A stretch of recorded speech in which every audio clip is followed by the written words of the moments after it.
चलिए, मेरे साथ तीन खास मेहमान हैं। सबसे पहले उनका तारुफ आपसे करा देते हैं। प्रणब सरकार हैं, प्रेसिडेंट हैं Indian association of tour operators के।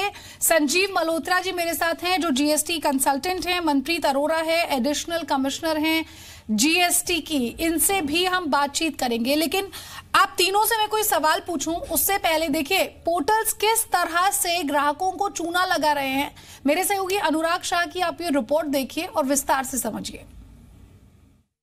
होटल रूम एग्रीगेटर्स के जरिए अगर आप होटल रूम बुक करते हैं तो उस पर जीएसटी की क्या दर लगेगी, इसको लेकर काफ़ी ज़्यादा कंफ्यूजन था।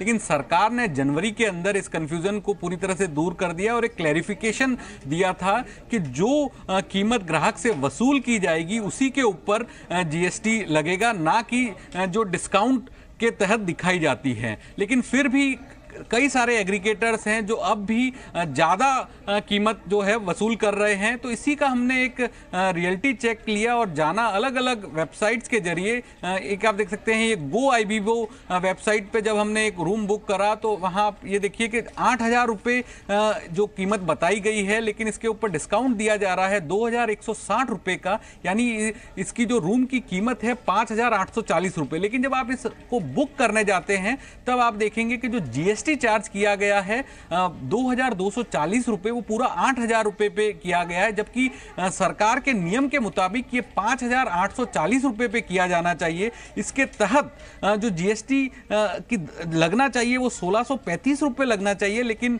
जब आप बिलिंग करेंगे तो आपको 2,240 रुपये भरना होगा, यानी 605 रुपये आप ज़्यादा चुका रहे हैं। और ये 605 रुपये सरकार के पास जा रहे हैं या नहीं जा रहे हैं, इसकी भी कोई पुख्ता जानकारी नहीं है। इसके अलावा और भी जो वेबसाइट्स हैं, जब हमने मेक माई ट्रिप में भी ये चेक किया तो वहाँ पर भी यही सामने आया कि जो वैल्यू बताई जा रही है डिस्काउंट से पहले, वहाँ पर ही हायर लेवल का जीएसटी चार्ज किया जा रहा है। एक और एग्रीगेटर है यात्रा.com, यहाँ पर भी जब हमने एक रूम बुक किया जिसमें आप देख सकते हैं कि ये 8,599 रुपये का रूम है, यहाँ पर 2,000 रुपये डिस्काउंट देने का दावा किया गया और उसके बाद जो कीमत है 6,599 रुपये। तो अगर इस रूम को आप बुक करते हैं तो आप जो जीएसटी चुकाएंगे वो होगा 2,407 रुपये, जबकि होना ये चाहिए कि ये जीएसटी 6,599 रुपये पे लगना चाहिए, जो कि करीबन 1,847 रुपये आता है। लेकिन यहाँ पर भी आपको करीबन 560 रुपये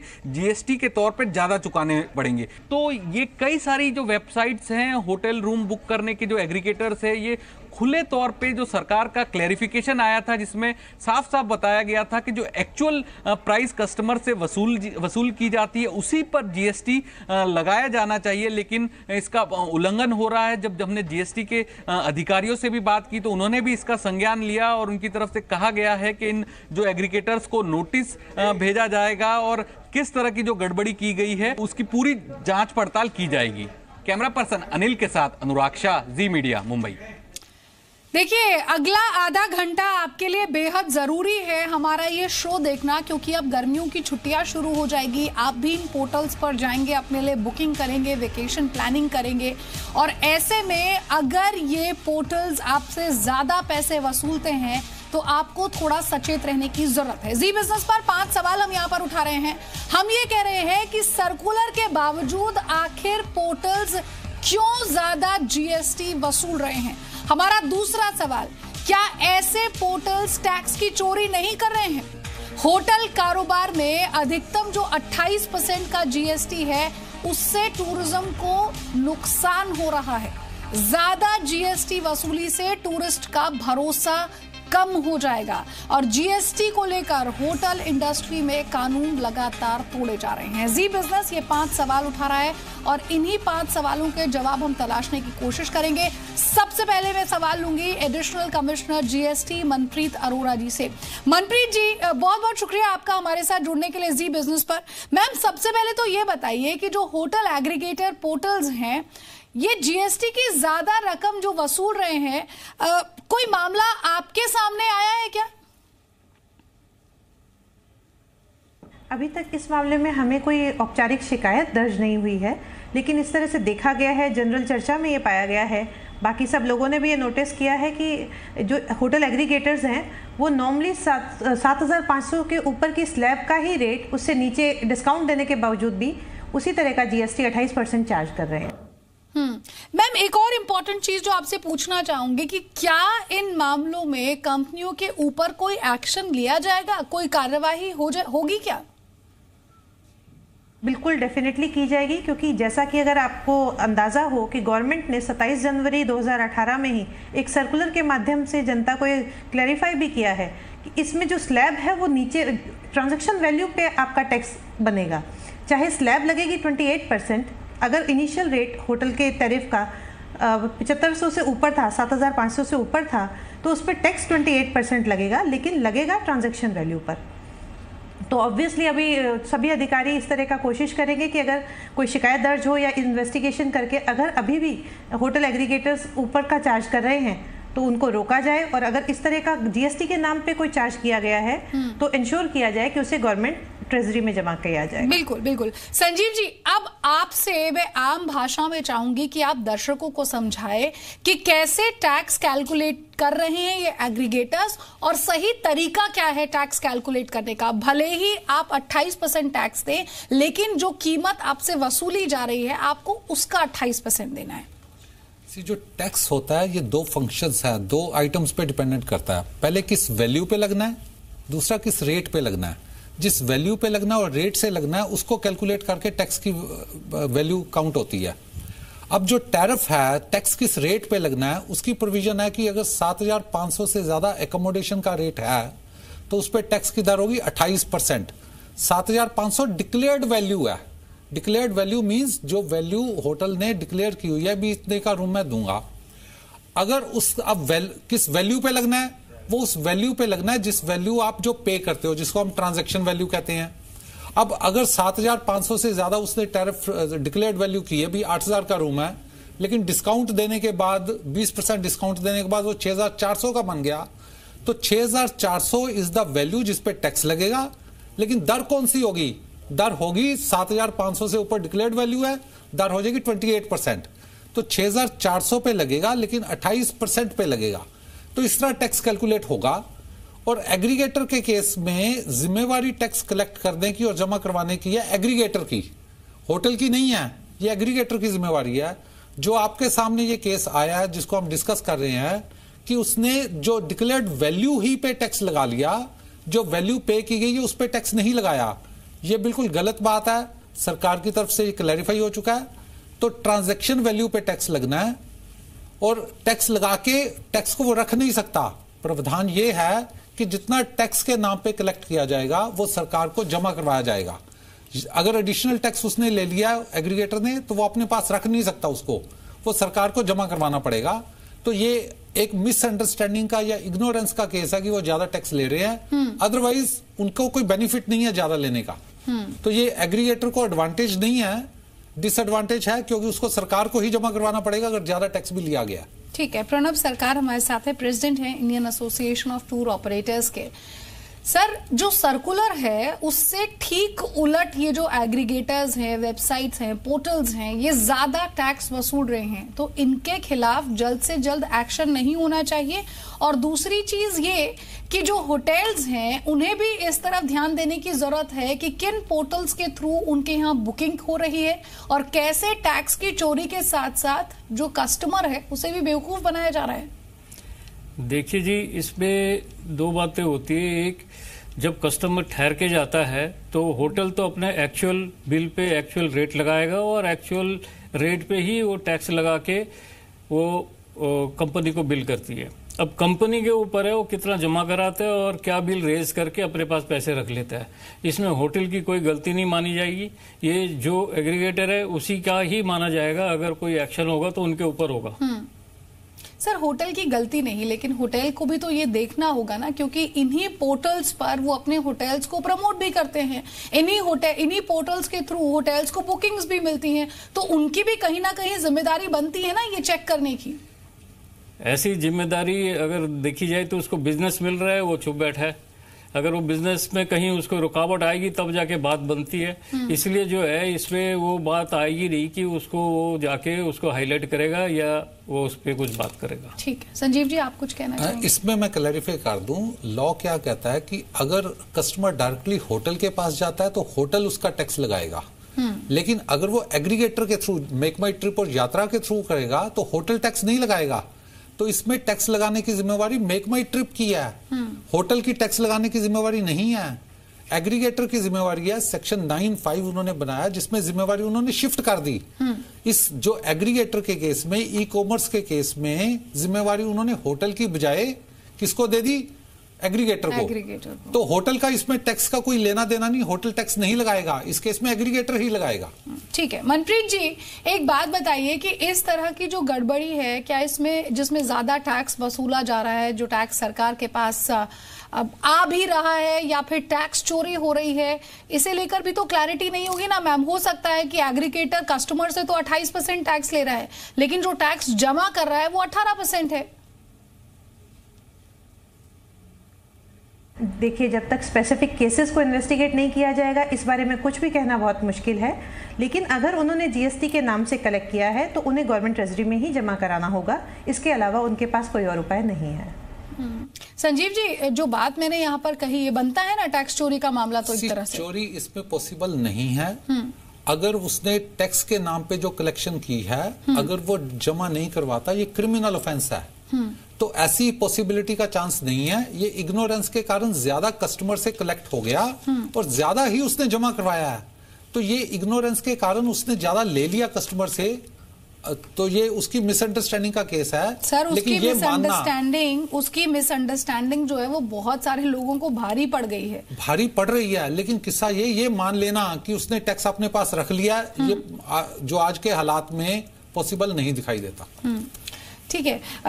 एक और बात मुझे प्रणब बताइए जरा कि इस तरह के जो मामले निकलकर सामने आते हैं जिसमें कस्टमर एक तरह से बेवकूफ बन रहा है, क्योंकि बहुत बार इजी होता है इन एग्रीगेटर्स के थ्रू जाकर, क्योंकि बेहतरीन डिस्काउंट्स दिए जाते हैं, काफी अट्रैक्ट भी किया जाता है। तो क्या कोई और तरीका हो सकता है इस तरह की बुकिंग्स करने का? क्योंकि जब हम होटल्स को कॉल करते हैं डायरेक्टली तो उस तरह के डिस्काउंट्स नहीं मिलते हैं।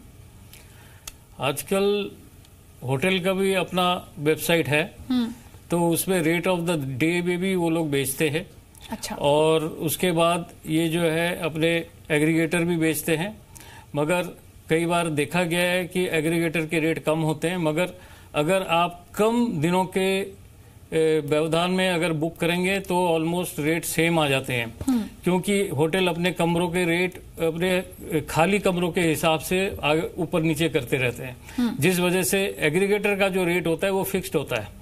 और कई बार होता है होटल अगर ज्यादा खाली है तो उस वक्त वेबसाइट पे भी एग्रीगेटर से कम रेट मिल जाते हैं, और अगर होटल रूम ज्यादा चल रहे हैं तो एग्रीगेटर के पास जो ब्लॉक्ड रूम है उसमें से वो पुराने रेट पे जो उसके पास सस्ते हैं उसमें मिल जाते हैं। तो इसीलिए जो है इसमें उतार चढ़ाव होते रहते हैं और क्लाइंट उसका फायदा उठाने की पूरी कोशिश करता है कि जहां भी रेट उसको सस्ता मिलता है वो वहीं दौड़ के जाके पकड़ता है। ठीक है। मनप्रीत जी, एक बात बताइए कि इन मामलों में जो जांच होती है वो कैसे होती है और किस तरह कंपनियों को नोटिस भेजा जाएगा?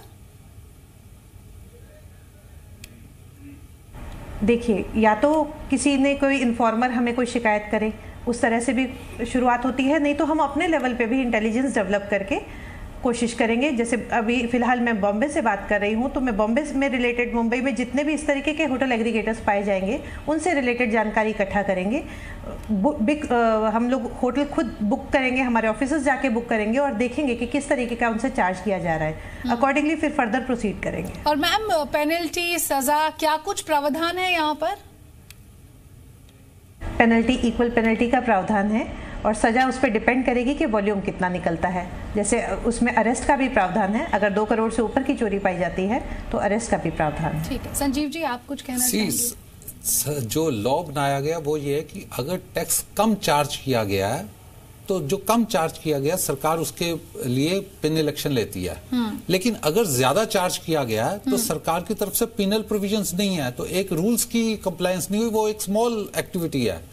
जो वो मैम बात कर रही हैं कि उसने ज्यादा कलेक्ट करके अपने पास रख लिया, वो इवेजन है। अगर उसने 18% कलेक्ट किया, जिस वैल्यू पे कलेक्ट किया, रॉन्गली कलेक्ट किया, कस्टमर से ज्यादा कलेक्ट कर लिया, तो लॉ में उसकी कोई इतनी सजा नहीं है, क्योंकि उसने जितना कलेक्ट करना था उससे ज्यादा कलेक्ट किया है। तो सरकार की तरफ से बहुत एक नरम एक्शन है। नरम क्या, एक उसको इंटीमेशन दी जाएगी। संजीव जी, लेकिन पॉसिबिलिटी तो इस बात की है ना कि हम तो ये मानकर चल रहे हैं कि उसने कस्टमर से जो 28% कलेक्ट किया है टैक्स, वही टैक्स उसने सरकार को भी दिया है।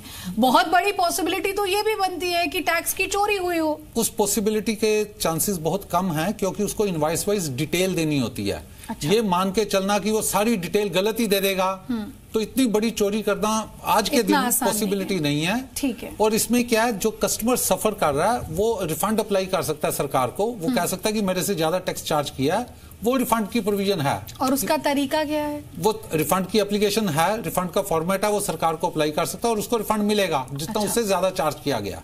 ये प्रोविजन है। ठीक है, तो ये सबसे इंपॉर्टेंट चीज है। अगर आपको लगता है कि किसी एग्रीगेटर ने आपसे ज्यादा कीमत वसूली है, जो कि हमने अपनी जांच में पाया, एक रिपोर्ट भी आई जिसमें ये कहा गया कि ये जो तमाम एग्रीगेटर्स है ये आपसे ज्यादा टैक्स चार्ज कर रहे हैं। जैसा संजीव जी ने बताया, एक फॉर्म है जिसे आप भर सकते हैं और उसके बाद जो एक्स्ट्रा टैक्स आपने दिया है उसे आप वापस भी ले सकते हैं। सरकार से आप उस टैक्स को वापस ले सकते हैं। प्रणब जी, एक इंपॉर्टेंट चीज यहाँ पर कि आपको नहीं लगता कि ये जो 28% का टैक्स स्लैब है, इसकी वजह से टूरिज्म सेक्टर को बहुत बड़ा असर पड़ रहा है, उसके नंबर्स में कुछ गिरावट देखने को मिल रही है? जी हाँ, 28% टैक्स जो है दुनिया का सबसे अधिकतम टैक्स है। इतना बड़ा टैक्स किसी भी देश में नहीं है।